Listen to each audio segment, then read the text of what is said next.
আমাদের চ্যানেলে নতুন নতুন পর্ব গল্প পড়তে ও দেখতে চ্যানেলটি সাবস্ক্রাইব করে রাখুন।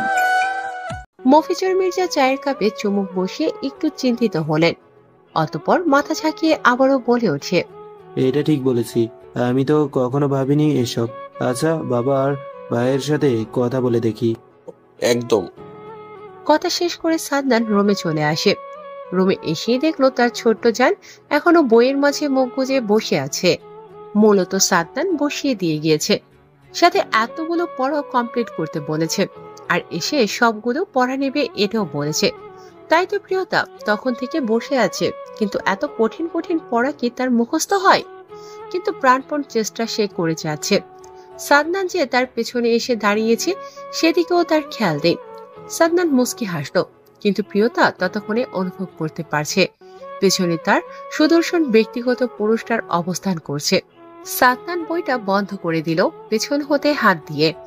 প্রিয়তা ভ্রু কুঁচকে তাকালো। সাদনান সেসব উপেক্ষা করে তার ছোট্ট জানকে দাঁড় করিয়ে দু হাতে প্রিয়তার কোমল জড়িয়ে নিজের বুকের সাথে চেপে ধরে। এক হাত দিয়ে ডান গালে তর্জনী আঙুল ছুঁয়ে ধীর কণ্ঠে বলে ওঠে, থালার মতো বড় একটা চাঁদ উঠেছে আকাশে। বাবার রুম থেকে আসার সময় দেখেছি, কিন্তু আমার কি মনে হয়, মনে হয় না। সত্যি ওই চাঁদের চেয়ে আমার ব্যক্তিগত চাঁদটা বেশি সুন্দর। সাদনানের কথায় প্রিয়তার লজ্জা রংধনুর রং ধারণ করে, গালে লাল আভা ফুটে ওঠে। সাদনান সেই গালে নিজের ঠোঁট ছুঁয়ে দেয়। পরীক্ষা না হলে শাস্তি হতো এভাবে পাগলের করার জন্য, আর সাথে পাগলামিটা দেখিয়ে দিতাম। সাদনান কথা শেষ করে চট করে কোলে তুলে বউকে, অতঃপর বিছানায় শুয়ে দিয়ে লাইট অফ করে এসে নিজেও শক্ত করে জড়িয়ে ধরে নিজের বুকের মাঝে তার ছোট্ট জানকে। প্রিয়তাও গুটিসুটি মেরে সেভাবে শুয়ে ঘুমিয়ে পড়ে, সাথে সাদনান নিজেও। রাহান ভাই, আপনি এত রাতে এখানে কেন দাঁড়িয়ে আছেন? সারার প্রশ্নে রাহান একটু চমকালো।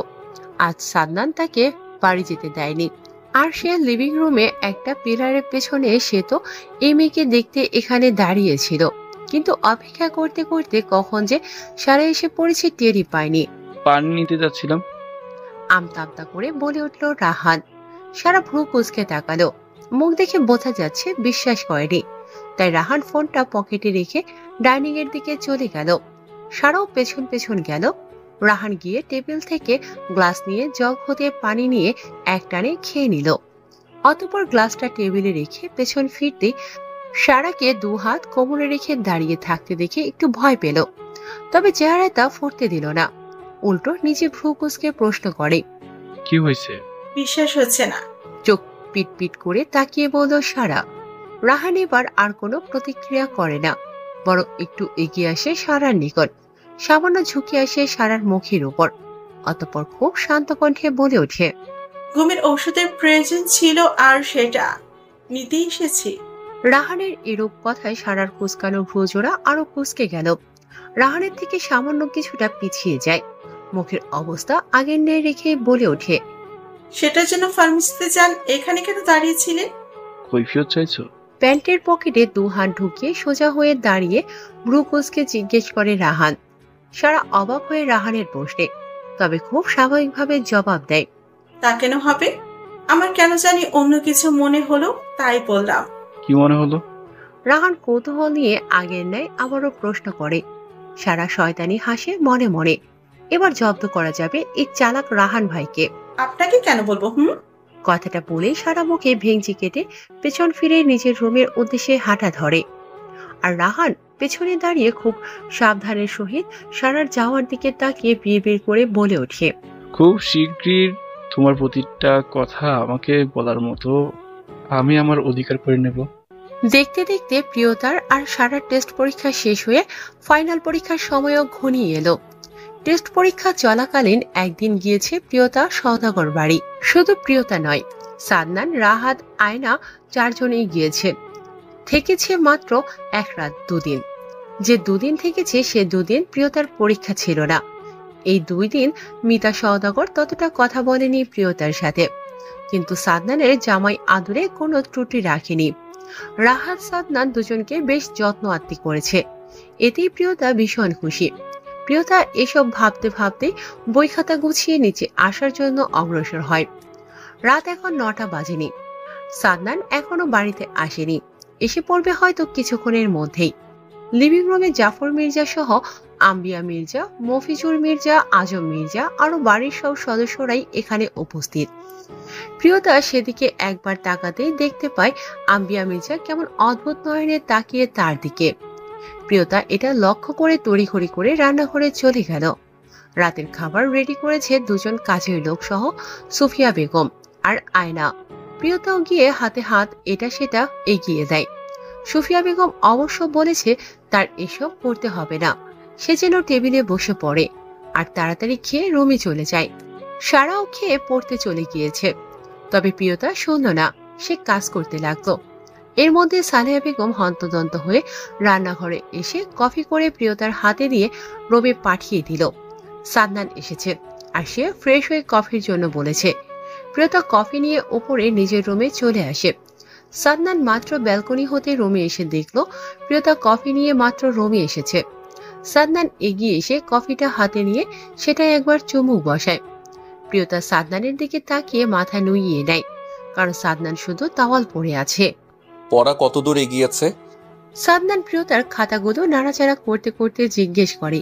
প্রিয়তা আগের স্থানে দাঁড়িয়ে থেকে মিনমিন করে জানায়, রিভিশন দেয়া বাকি এখনো। কয়টা?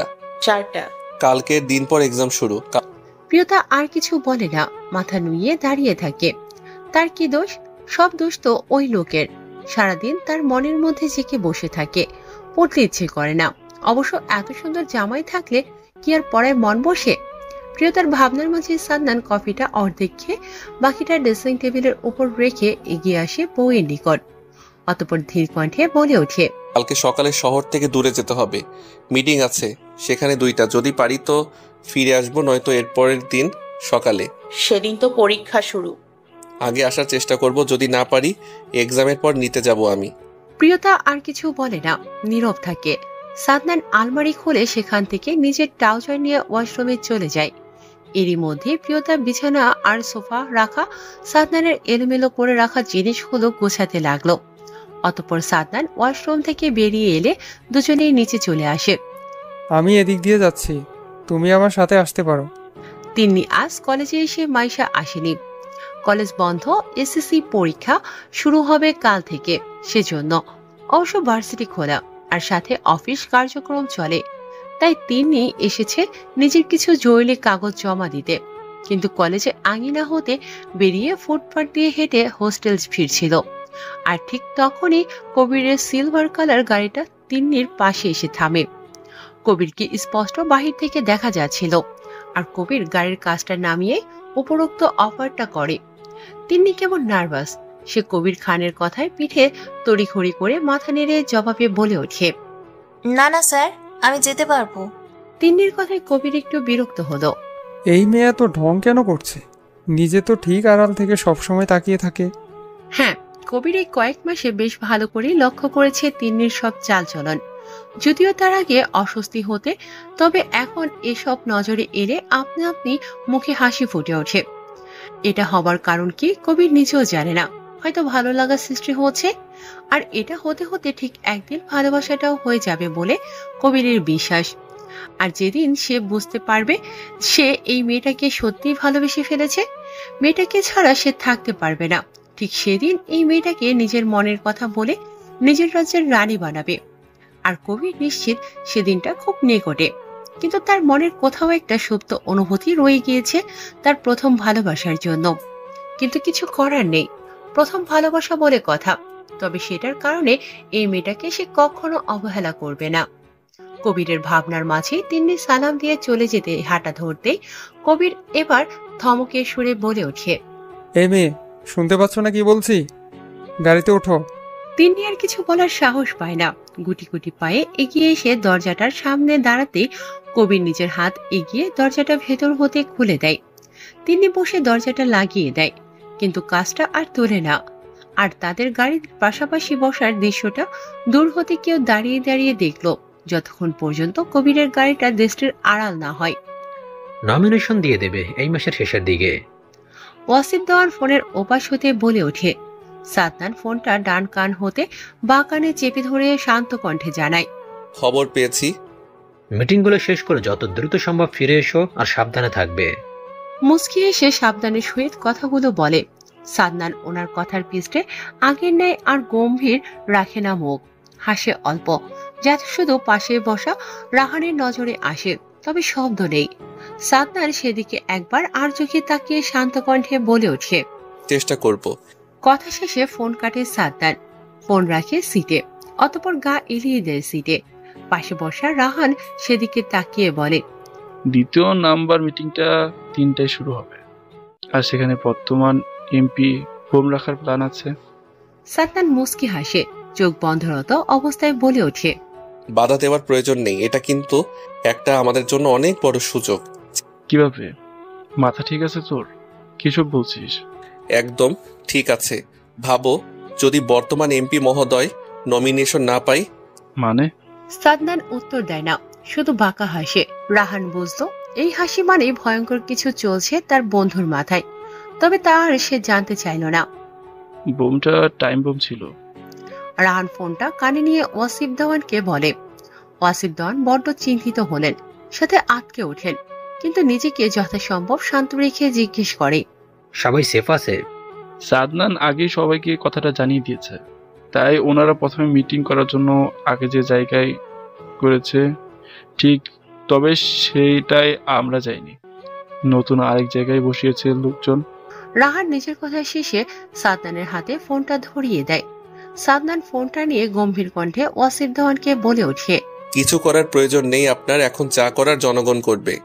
বোকা নই আমি, আগে থেকে জানতে ব্যাপারটা। তুমি চাইলে আইনের সাহায্য নিয়ে কিছু করতে পারতে, কিন্তু না, তুমি তা করনি। কারণটা আমি খুব ভালো করে বুঝে গিয়েছি।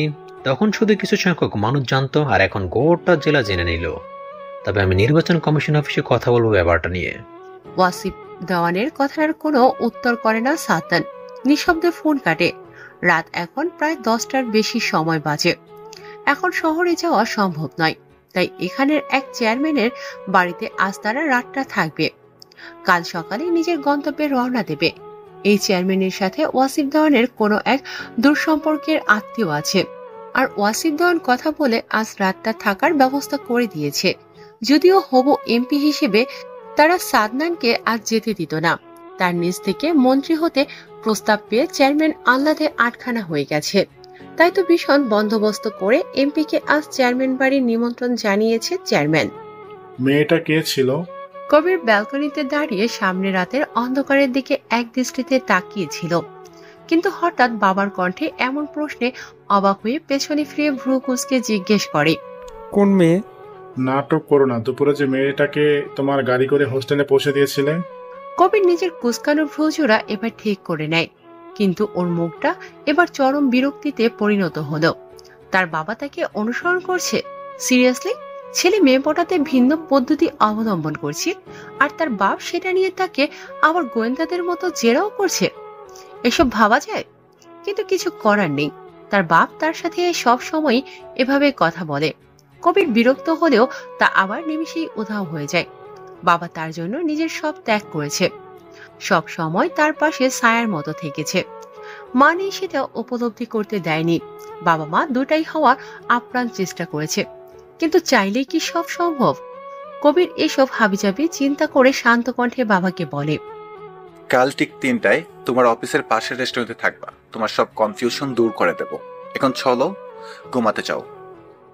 কালাম খান আর কিছু বলে না। ছেলে যখন একবার বলেছে তার মানে ঠিক কাল তার সব প্রশ্নের জবাব দিয়ে দেবে। কিন্তু কথা হলো আজ আর তিনি ঘুমোতে পারবে না। প্রিয়তা রাত 10টার দিকে সারা সহ ও পরীক্ষার প্রয়োজনীয় জিনিস সব গুছিয়ে নিল। সারা প্রিয়তা একসাথে আজ পড়েছে সাদনানের ছোট্ট লাইব্রেরিতে। এই বাড়িতে ছোট্ট একটা লাইব্রেরি আছে, যেটায় অনেক বই আছে। সেখানেই সারা আর প্রিয়তা পড়তে বসেছে। আজ সারা থাকবে প্রিয়তার সাথে। মূলত এটা আম্বিয়া মির্জার নির্দেশ। কারণটা প্রিয়তা বুঝতে পেরেছে, কারণ সারাকে সাথে থাকার কথা বলাতে সালেহা বেগম অমত পোষণ করলে তিনি সোজা বলে দিয়েছেন বউ মানুষ একা কিছুতেই থাকতে দেওয়া যাবে না। সাথে বয়স কম, আবার চালায় ফোন। তার ধারণা মতে প্রিয়তা যদি রাত জেগে কোনো পরপুরুষ বা কোনো খারাপ কাজ করে। সাথে এটাও বলেছে তিনি প্রিয়তা এসএসসি পরীক্ষার পর আর পড়ালেখা করাবে না। বউ মানুষ আবার এত পড়ালেখা কিসের? বউ তো বই, সে সংসার করবে। সে কেন বাহিরে স্বামীর সাথে ঘুরে বেড়াবে? প্রিয়তা কথাগুলো ভাবতে ভাবতে ডান চোখ দিয়ে টপ করে এক ফোঁটা জল গড়িয়ে বইয়ের উপর পড়ে। সারার নজর তখন প্রিয়তার দিকে যায়। সারা প্রিয়তাকে কাঁদতে দেখে একটু অবাক হয় না, কারণ আম্বিয়া মির্জা সত্যি আজ বড্ড কটু কথা বলেছে, আর একটা মেয়ের কাছে এই কথাগুলো খারাপ লাগবে এটাই স্বাভাবিক। সারা নিজের চেয়ার ছেড়ে উঠে এগিয়ে এসে এক হাতে প্রিয়তাকে জড়িয়ে নিয়ে সান্ত্বনার স্বরে বলল, দাদি আগের দিনের মানুষ, তুই তো জানিস, তাই একটু বেশি বাজ বিচার করে চলাফেরা করি আমরা সবাই। আর তাছাড়া লেখাপড়া বন্ধ করে দিবে বলেছে, দেয়নি তো। আমার ভাই থাকতে এটা সম্ভব হবেও না, এটা তুই আমি সবাই জানি, দাদিও জানে, কিন্তু রাগের মাথায় বলে ফেলেছে। তুই মন খারাপ করিস না, এখন চল ঘুমিয়ে পড়ি। প্রিয়তা শুনে সারার কথার কোনো উত্তর দেয় না, শুধু উঠে গিয়ে বিছানার এক পাশে চুপচাপ শুয়ে পড়ে। সারাও গিয়ে প্রিয়তার পাশে শুয়ে পড়ে। প্রিয়তা সারা দুজন পরীক্ষা শেষে হল থেকে বেরিয়ে আসে। দুজন একই হলে পড়েছে, তবে দুজনে দুই সারিতে। প্রিয়তার সামনে, সারাও সামনে। দুজনের পরীক্ষায় ভালো হয়েছে। সহজ পরীক্ষা ছিল বাংলা। সারা প্রিয়তা কথা বলতে বলতে কলেজ হতে বেরিয়ে আসে। কাল পরীক্ষা নেই, তবে প্রিয়তার মনটা বড্ড ছটফট করছে। তার একমাত্র কারণ হলো সাদনান আসার কথা এসেছে কি। ওর মন সাদনানকে দেখার জন্য ছটফট করছে। গেট দিয়ে বাইরে এসেই দেখলো অনেক ভিড়, মানুষজন গিজগিজ করছে। প্রিয়তা সারা সেই ভিড় ঠেলে একটু রাস্তার সাইডে এসে একটু ফাঁকা জায়গায় দাঁড়ালো। এখানেও মানুষ আছে, তবে বেশি না। প্রিয়তার চোখ এদিক সেদিক কিছু খুঁজে চলেছে। সারা পাশে দাঁড়িয়ে পানি খাচ্ছে। তার ঠিক মিনিট দুইয়ের মাথায় সাদনানের কালো গাড়িটা দেখা গেল, কিন্তু তার বিপরীত দিকে হতে রাহাতের গাড়িটাও এসে দুই দিক হতে দুটা গাড়ি ওদের সামনে থামে। রাহাত জানতো না সাদনান আসবে, নয়তো ও আসতো না। আমি সারাকে নিয়ে বাড়ি যাই। রাহাত গাড়ি থেকে নেমে জিজ্ঞেস করে। সাদনান শান্ত কণ্ঠে বলে ওঠে, সাথে ড্রাইভার নিয়ে যাও। আচ্ছা। রাহাত বাধ্য ছেলের মতো রাজি হয়ে যায়। সারা গিয়ে ততক্ষণে পেছনে বসে পড়েছে। রাহাতও গিয়ে বসে। অতঃপর তারা এই স্থান ত্যাগ করে। প্রিয়তা তখনও সাদনানের দিকে একটু পরপর আর চোখে তাকাচ্ছে। সাদনান সেটা লক্ষ্য করে ঠোঁট এলিয়ে হাসে, কিন্তু সেটা প্রিয়তার নজরে আসে না। তার কারণ সাদনান মাস্ক পরে আছে। বাসায় যাওয়ার ইচ্ছে নেই? সাদনান পাঞ্জাবির হাত গুটিয়ে কোনই পর্যন্ত নিতে নিতে জিজ্ঞেস করে। প্রিয়তা সেদিকে একবার তাকিয়ে অবাক হয়ে বলে ওঠে, ইচ্ছে না থাকলে বুঝিয়ে রেখে যাবেন? না, একদম না। দরকার পড়লে কোলে করে নিয়ে যাব। তিন্নি একটা হালকা মিষ্টি কালার শাড়ি পরে রেডি হচ্ছে। শাড়িটা পরিয়ে দিয়েছে ওর সাথে যে মেয়েটা থাকে সে। ওর কোনো শাড়ি নেই, কিন্তু কাল রাত 10টা বাজে কবির খান ফোন করে বলেছে কাল 3টার দিকে একটা রেস্টুরেন্টে দেখা করতে। এটা শোনার পর তিন্নি থম মেরেছিল। ও ভাবছিল হয়তো কবির ভুল করে ফোন দিয়ে ফেলেছে, কিন্তু তিন্নিকে আরেক দফা অবাক করে দিয়ে কবির দ্বিতীয়বার তিন্নিকে গম্ভীর কণ্ঠে আদেশের সুরে বলেছিল দেখা করতে আসার সময় যেন সুন্দর করে শাড়ি পরে আসে।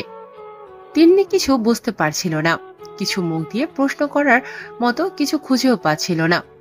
তবে কাপা কাপা কণ্ঠে অনেক কষ্টে বলেছিল, স্যার, আপনি হয়তো নাম্বার ভুল করে আমাকে কল দিয়ে ফেলেছেন। কিন্তু কবির তিন্নির কথা পাত্তা না দিয়ে বরং আদেশের সুরে আবারও বলেছিল, যা বলেছে তাই যেন করা হয়, আর ঠিক টাইমে যেন যথাস্থানে পৌঁছানো হয়। তিন্নিকে আর কিছু বলতে না দিয়ে ফোন কেটে দিয়েছিল।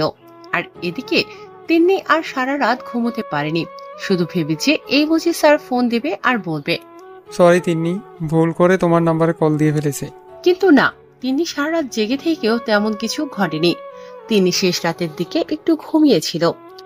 আর সকালে উঠে 2টা টিউশনি যেগুলো বিকেলে করায় সেগুলো সকালে করিয়ে বাসায় এসে শাওয়ার নিয়ে রেডি হয়ে বেরিয়ে এলো হোস্টেল হতে। বেশি সাজেনি, হালকা গোলাপি রঙের লিপস্টিক আর কানে একজোড়া ইয়াররিং আর বাম হাতে একটা ঘড়ি, যেটা সব সময় পরে থাকে। টিউশন করায় বিদায় এটার খুব করে প্রয়োজন পড়ে। তেমনি একটা রিক্সা নিয়ে কবিরের বলা লোকেশন পৌঁছে যায়, কিন্তু সময় তখন 3টার বেশি সময় বাজে। তিনি রিক্সার ভাড়া মিটিয়ে রেস্টুরেন্টের ভেতরে যেতে লাগলো। রেস্টুরেন্টটা বেশি নামি দামি, সেটা ডেকোরেশন দেখে বোঝা যাচ্ছে। আর এটার ভেতরেও সব মানুষ বড় বড় লোক। সবার ড্রেস আপ দেখে এটা নিঃসন্দেহে বলা যায় তিন্নি আর চোখে সব তাকিয়ে তাকিয়ে দেখে নিল। আর পুরোপুরি সামনে দৃষ্টি যেতেই দেখলো কবির স্যার একটা সাইডে একটা মাছের টেবিলে বসে আছে, সাথে আরো একজন আছে, কিন্তু পেছন থেকে সেটা স্পষ্ট দেখা যাচ্ছে না। কবির ওর বাবার সাথে কথা বলছিল, কিন্তু হঠাৎ দেখলো তিনি ওদের দিকে কিছুটা দূরে দাঁড়িয়ে আছে। কবির সেদিকে একবার তাকিয়ে ওর বাবাকে কিছু বলে উঠে এগিয়ে আসে তিন্নির নিকট। তিনি সালাম দেয়। ও ভীষণ নার্ভাস, এসে আসে, নয়তো ও ঘাম হয়তো এতক্ষণে টুকটুক করে গড়িয়ে পড়তো নিচে। কবির তিন্নিকে পরখ করে নিল, অতঃপর গম্ভীর কণ্ঠে সালামের জবাব দিয়ে ওর সাথে আসতে বলে। ওরা এগিয়ে গিয়ে ওই টেবিলটায় বসে পড়ে। তিন্নি কালাম খানকে চিনে না, তবে স্যারের সাথে ছিল বিধায় কালাম খানকেও সালাম দেয়। কালাম খান লম্বা চওড়া হেসে সালামের উত্তর দেয়, আর মনে মনে এটাও ভেবে নিল ছেলের পছন্দ আছে বটে, যদিও তিন্নির গায়ের রং ততটাও ফর্সা নয়, কিন্তু তবে সুন্দর বলাই চলে। আর চেহারাটাই ভীষণ মায়াবী, লম্বাটাও ঠিকঠাক, মোদ্দা কথা ছেলের সাথে তার সুন্দর মানাবে, যাকে এক কথায় বলে পারফেক্ট। কালাম খানের ভাবনার মাঝে কবির ওয়েটার ডেকে খাবার অর্ডার দেয়, তারপর তিন্নিকে উদ্দেশ্য করে বলে ওঠে, আমার বাবা, বাবা ওর কথা বলেছিলাম। শেষেরটা কালাম খানের দিকে তাকিয়ে ওনাকে উদ্দেশ্য করে বলে। তিনি তিন্নির নাম জিজ্ঞেস করে এটা সেটা জিজ্ঞেস করতে থাকে। তিনি জানে তিন্নি এতিম, তাই বাবা মার কথা আর জিজ্ঞেস করে না। আর তিন্নি ভাবছে, সাথে মনে অনেক প্রশ্ন, তাকে কেন এভাবে এখানে ডাকা হয়েছে, আর স্যার কেন তার বাবার সাথে এভাবে পরিচয় করাচ্ছে। সবার কথা আর আড্ডার মাঝে খাবার দাবার শেষ করে। কালাম খান খাওয়া শেষ করে টিস্যুতে হাত মুছে উঠে দাঁড়িয়ে কবিরকে উদ্দেশ্য করে বলল, আমার পছন্দ হয়েছে, আমাদের বাড়ি চলে এসো তাড়াতাড়ি করে, এই বাবাটা তোমার জন্য অপেক্ষা করবে। শেষের কথাগুলো তিন্নিকে উদ্দেশ্য করে বলে। অতঃপর কাউকে কিছু বলার সুযোগ না দিয়ে তিনি চলে গেল রেস্টুরেন্ট হতে। তিন্নি তখনও সেদিকে অবুঝ চোখে তাকিয়ে, যা দেখে কবির হাসে। মেয়েটা হয়তো কিছুই বুঝতে পারছে না, অবশ্য বোঝার মতো কিছু করেও নি। কবির গলা ছেড়ে তিন্নির মনোরঞ্জন করার চেষ্টা করে, সফল হয়। তিন্নি তাকালো একবার কবিরের দিকে, পরপরই মাথা নুইয়ে কিছু জিজ্ঞেস করতে যাবে, তার আগেই কবির বলে ওঠেন, তুমি আমার ছাত্রী, আমি তোমার শিক্ষক, কিন্তু এটা নিয়ে আমার কোনো সমস্যা নেই, তোমার আছে? তিন্নির সেকেন্ডের মতো সময় লাগে কথাগুলো মানে বুঝতে, তবে শেষের কথাগুলো তিনি স্পষ্ট হলো কবির তাকে বিয়ের প্রস্তাব দিচ্ছে। ওর কি বলা উচিত ও বুঝতে পারে না, রাজি হবে নাকি সময় চাইবে। তিন্নির ভাবনার মাঝে কবির গম্ভীর কণ্ঠেও আবারও শোনা গেল, আজে বাজে চিন্তার প্রয়োজন নেই, পজিটিভ ভাবো, নেগেটিভ না। আর বাবা খুব শীঘ্রই হোস্টেলে যাবে, পরীক্ষার আগে আমাদের বাসায় চলে আসবে। তিনি এবারও কি বলা উচিত বুঝতে পারছে না, তবে ওর মন খুব করে বলতে ইচ্ছে করছে সাদনান ভাইকে একবার এসব বলা প্রয়োজন। মাইশা, আমি সব সামলে নেব। তিন্নির কথা সবটা না শুনে কবির বলে ওঠে। তিন্নি আর কিছু বলে না। প্রিয়তা সাদনানের পাশে বসে খাচ্ছে। একটু আগেই সাদনান অনেকগুলো চিপস, চকলেট আরো অনেক কিছু কিনে দিয়েছে। ওরা কোথায় যাচ্ছে প্রিয়তা জানে না, জানবে কি করে, সে তো জিজ্ঞেস করেনি। সে নিশ্চিন্ত মনে বসে বসে খেয়ে যাচ্ছে। ভাবটা এমন, সাদনান যদি তাকে জাহান্নামেও নিয়ে যায়, সে চোখ বন্ধ করে সাদনানের সাথে যাবে। সাদনান একটু পরপর দেখছে তার ছোট্ট জানকে। তারা আজ বাড়ি যাবে না, নিজের একটা ফ্ল্যাট কিনেছে বছর 2 আগে। আজ রাত সেখানেই থাকবে, তারা সকালে বাড়ি ফিরবে। এটা সে সালিহা বেগমকে কল করে জানিয়ে দিয়েছে। মিনিট 20 পর সাদনানের গাড়িটা এসে একটা বাড়ির সামনে থামে। সাদনান পার্কিং এরিয়ায় গাড়িটা পার্ক করে প্রিয়তাকে নিয়ে লিফটে করে সোজা 4 তলায় পৌঁছে যায়। সাদনান রুমে গিয়ে প্রিয়তাকে ফ্রেশ হতে বলে নিজে ফোন হাতে দারোয়ানকে ফোন করে খাবার নিয়ে আসার কথা বলে দেয়। সাদনান ফোনে কথা শেষ করে ব্যালকনি হতে রুমে এসে দেখলো প্রিয়তা এখনো স্কুল ড্রেস পরেই দাঁড়িয়ে আছে। সাদনানের বিষয়টা বুঝতে বেগ পেতে হয় না, সে তো ভুলেই গিয়েছিল ওর নিজের কাপড় এ বাসায় থাকলেও প্রিয়তার নেই, কিন্তু এখন কিছু করারও নেই। আশেপাশে দোকান আছে, তবে কাপড়ের দোকান নেই। এটা একটু নিরিবিলি প্রাকৃতিক জায়গা। সাদনান এসব ভেবে ওয়ার্ড্রোব এর ড্রয়ার খুলে সেখান থেকে ওর 3/4 প্যান্ট আর সাদা গেঞ্জি প্রিয়তার হাতে দেয়। প্রিয়তা এতক্ষণ সাদনানকে পর্যবেক্ষণ করছিল, কিন্তু সাদনানকে ওর হাতে এসব কাপড় দিতে দেখে অবাক হয়ে জিজ্ঞেস করে, এটা পড়তে হবে? কিছু করার নেই, তাছাড়া আমি তো অন্য কেউ তো আর নেই। তিন্নি সিটে মাথা এলিয়ে ঘুমিয়ে আছে। সারা রাত ঘুমাতে পারেনি হয়তো, তাই সারা মুখ জুড়ে ক্লান্ত সব স্পষ্ট। আর কবির সেদিকে এক দৃষ্টিতে তাকিয়ে আছে। এতক্ষণে গাড়ি চালাচ্ছিল, কিন্তু তিন্নি ঘুমিয়ে পড়েছে বিধায় কবির গাড়ি থামিয়ে তিন্নির ক্লান্ত করা মুখটা ভালো করে পর্যবেক্ষণ করছে। কিন্তু হঠাৎ করে কোথাও মনের ভিতর হতে একটা দীর্ঘশ্বাস বেরিয়ে আসে। আচ্ছা, এই মেয়েটা আরো কয়েক বছর আগে ওর জীবনে কেন এলো না? বেশি না, আর 2 বছর আগে এলেও তো ওর প্রিয়তমার প্রতি কোনো অনুভূতি হতো না। এখনো তাহলে বুকের ভেতর সবটা জায়গা জুড়ে ওর নিজের বসবাস হতো। কিন্তু এখন তো কোথাও একটা প্রিয়তার জন্য সুপ্ত অনুভূতি থেকে গেল। হয়তো এটা সারা জীবন থাকবে, কারণ প্রথম ভালোবাসা সবার মনে কোথাও না কোথাও থেকে যায়, যেটা চাইলেও মোছা সম্ভব হয় না। কবির কথাগুলো ভাবতে ভাবতে তিন্নির মাথাটা সিট হতে খুব সাবধানের সহিতে আলগোছে নিজের কাঁধের উপর রেখে দেয়। তিন্নি হালকা নড়ে চড়ে ওঠে, তবে সম্পূর্ণ তন্দ্রা ছোটে না, বরং কবিরের বাহুটা আরো শক্ত করে জড়িয়ে ধরে। কবির সারা শরীর কেমন একটা অনুভূতি হলো, হয়তো এই প্রথম কোনো মেয়ের এত সন্নিকটে এসেছে। তাই কবির বেশি কিছু না ভেবেই আবারও গাড়ি স্টার্ট দেয়। এক হাতে ড্রাইভ করছে, আর এক হাতে তন্নির মাথাটা কাঁধে একটু পরপর হাত দিয়ে ঠিক করে দিচ্ছে। এই রাস্তাটা বেশ নির্জন, গাড়ি খুব কম চলে। পৌঁছাতে হয়তো আরো মিনিট 10 এক সময় লাগবে, যদিও একটু জায়গায় পৌঁছাতে মোটেও এত সময় লাগে না। তবে কবির খুব আস্তে আস্তে গাড়ি চালাচ্ছে। ওরা বিকেলে রেস্টুরেন্ট থেকে বেরিয়ে শপিং মলে গিয়েছে। সেখানে গিয়ে অনেকগুলো 3 পিস আর 2টা শাড়ি কিনে দিয়েছে কবির তিন্নিকে। তিন্নি শুধু সব দেখছিল, ও যেন একটা ঘোরের মধ্যে ছিল। তিন্নি বুঝতে পারছিল না এসব কি হচ্ছে। কবির শপিং মল থেকে বেরিয়ে তিন্নিকে নিয়ে পাশে একটা পার্কে গিয়েছিল, আর সারাটা সময় তিন্নির হাতটা শক্ত করে চেপে ধরে নিজের হাতের মুঠোয় নিয়ে রেখেছিল। তিন্নির তখন কেন জানি খুব করে কান্না পাচ্ছিল, কিন্তু কেন এমন হচ্ছিল ও বুঝতে পারছিল না। হয়তো এভাবে কেউ কখনো এতটা যত্ন করে আগলে আগলে রাখেনি, এতটা ভালোবেসে যত্ন করেনি। কবির তখন হঠাৎ করে তিন্নির হাতটা ছেড়ে দিয়ে নিজের পকেট হতে একটা রিং বের করে নিচে হাঁটু ঘিরে বসে বলেছিল সে সারা জীবন এভাবে তিন্নিকে আগলে রাখতে চায়। পার্কে থাকা প্রতিটা কাপল আর পরিবার নিয়ে ঘুরতে আসা অনেকেই তিন্নিকে কবিরের প্রপোজে রাজি হয়ে যেতে বলেছিল। তিন্নি তখন কান্না ভরে লজ্জায় নুয়ে পড়েছিল। অতঃপর নিজের কাঁপতে থাকা বাম হাতটা কবিরের সামনে ধরে কবির সেটা অনামিকা আঙুলের রিংটা পরিয়ে দিয়ে নিজের ঠোঁটজোড়া তিন্নির হাতের পিঠে ছুঁয়ে দেয়, আর সবাই চারদিক হতে করতালি দেয়। কবির এসব ভাবনার মাঝে তিন্নি জোরে ডেকে ওঠে, স্যার। হ্যাঁ বলো, কি হয়েছে? কবির তিন্নির হঠাৎ এত জোরে ডাকায় গাড়ি ব্রেক কষে জিজ্ঞেস করে।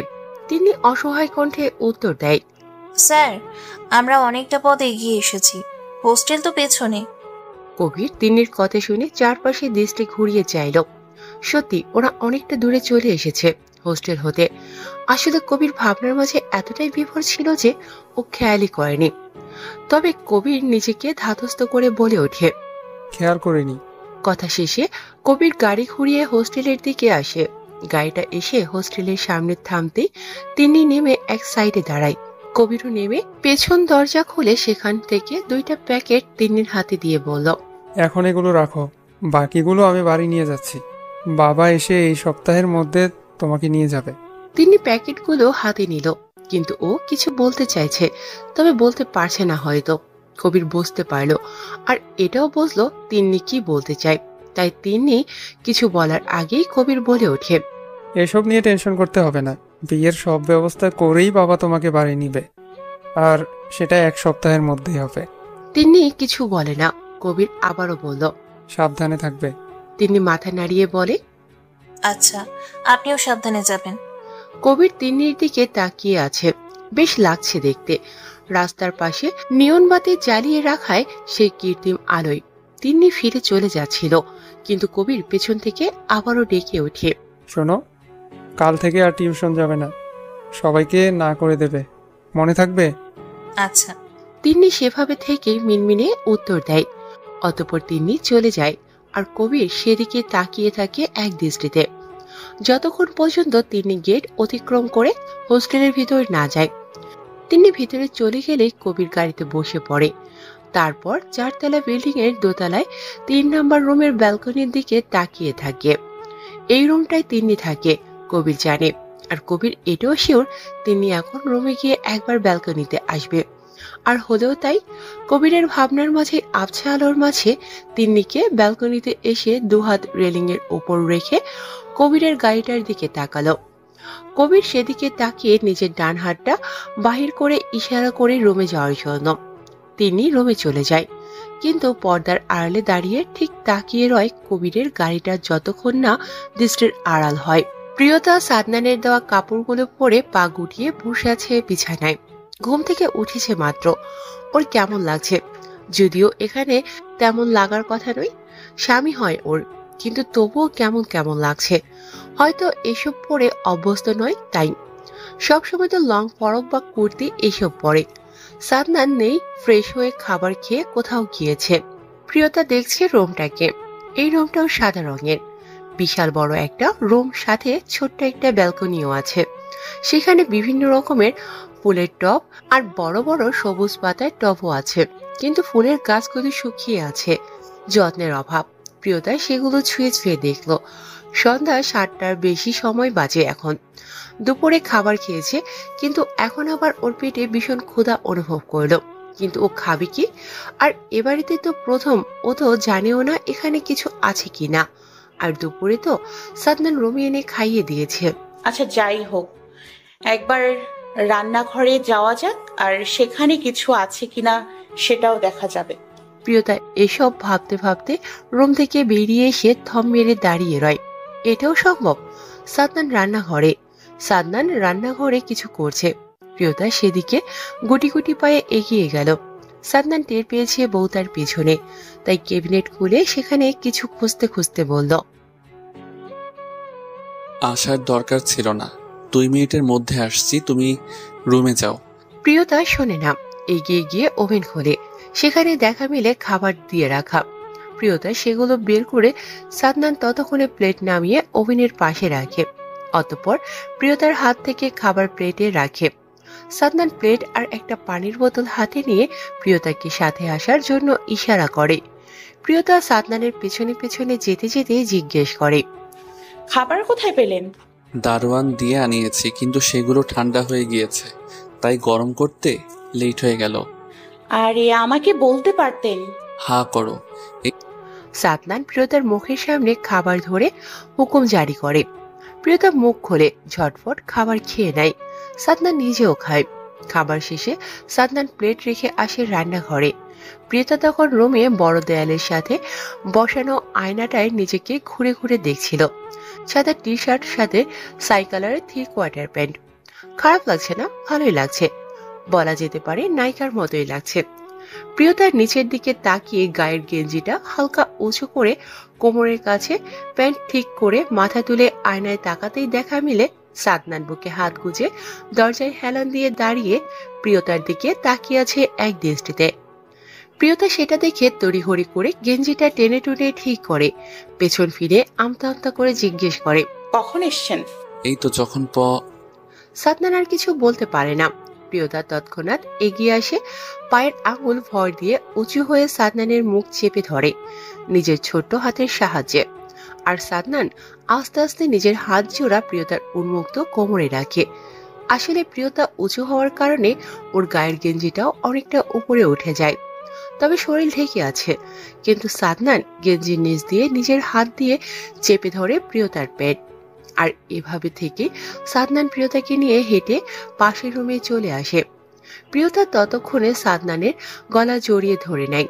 সাদনান প্রিয়তাকে নিয়ে রুমে এসে লাইটটা অন করতেই প্রিয়তার চোখ ছানা ভরা। পুরো রুম সুন্দর করে সাজানো, শুধু সাদা গোলাপ ফুল দিয়ে। প্রিয়তা অবাক হয়ে সাদনানের দিকে তাকিয়ে প্রশ্ন করে, এসব কখন করেছেন? রাহান এসেছিল সন্ধ্যা, ওই করে দিয়েছে। সাদনান কথা শেষ করে প্রিয়তার গলায় মুখ গুজে অধর ছুঁয়ে দেয়।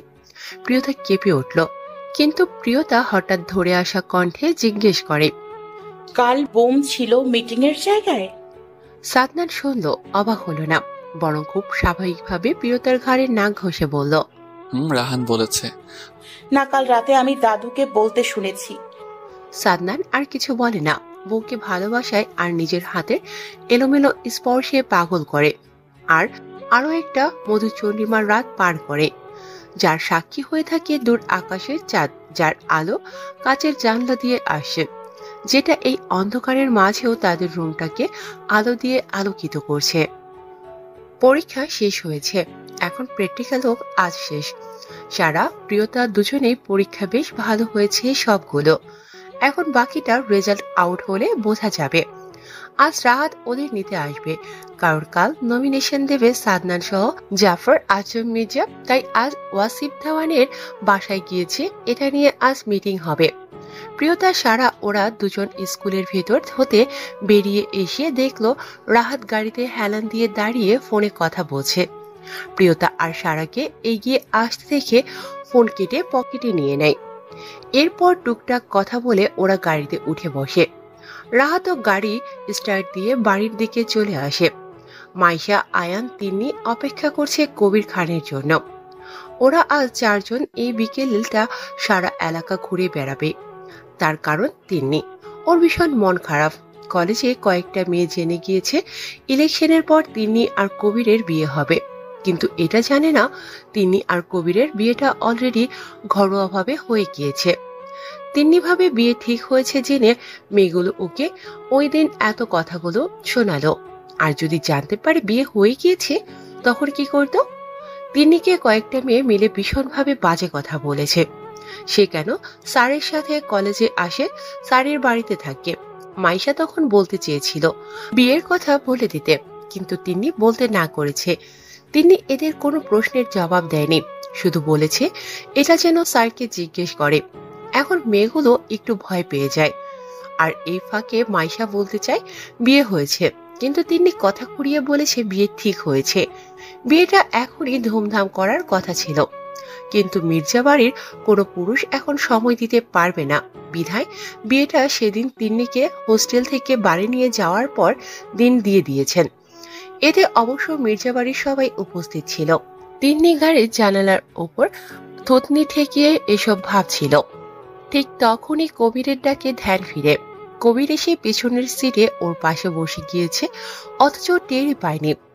আয়ান মাইশার সামনে বসা, কবির বেশ দূরত্ব রেখেই বসে আছে।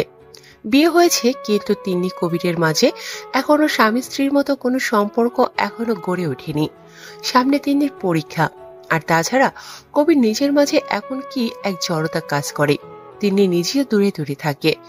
ভালোবাসার মানুষটার আশেপাশে তো থাকতে পারে, আর কি চাই। এতেই ভীষণ খুশি তিন্নি। কবিরের বাবাও তিন্নিকে ভালোবাসে, নিজের মেয়ের মতো আগলে আগলে রাখে, কবিরের চাইতেও বেশি খেয়াল রাখে। কালাম তিন্নির একজন বাবা হিসেবে যা করার দরকার সব করে কালাম খান। তিনি ওনাকে অল্প কয়েকদিনের মাঝে অনেক আপন করে নিয়েছে। তিন্নির ভাবনার মাঝেই তিনি একটা হাত কবির নিজের হাতের মুঠোয় পড়ে নিয়ে সামনের দিকে দৃষ্টি রেখে ধীর কণ্ঠে বলে ওঠে, মন খারাপ করার প্রয়োজন নেই। তিন্নি কিছু বলে না, চুপচাপ তাকিয়ে থাকে পাশে বসা শশীকলার শার্ট পরা সুদর্শন পুরুষটার দিকে।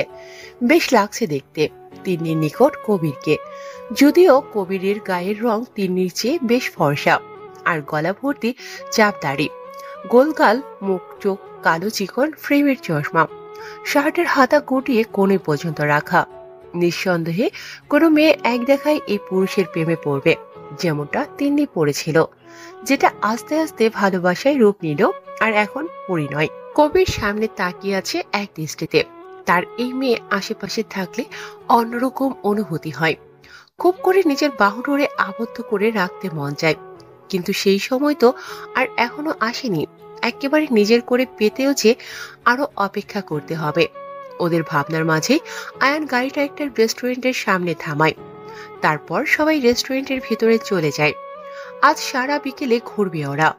মাইশাকেও সাথে রাখার পারমিশন আছে, আর সেজন্যই তো কবিরকে বলে তিনি আয়ানকেও নিজেদের সাথে নিয়েছে। আজ রাতে রান্না প্রিয়তাকে করতে হবে। আম্বিয়া মির্জার হুকুম। ওনার কথা হলো, বহুত তো হলো নাচানাচি, বউ হয়ে বাহিরে।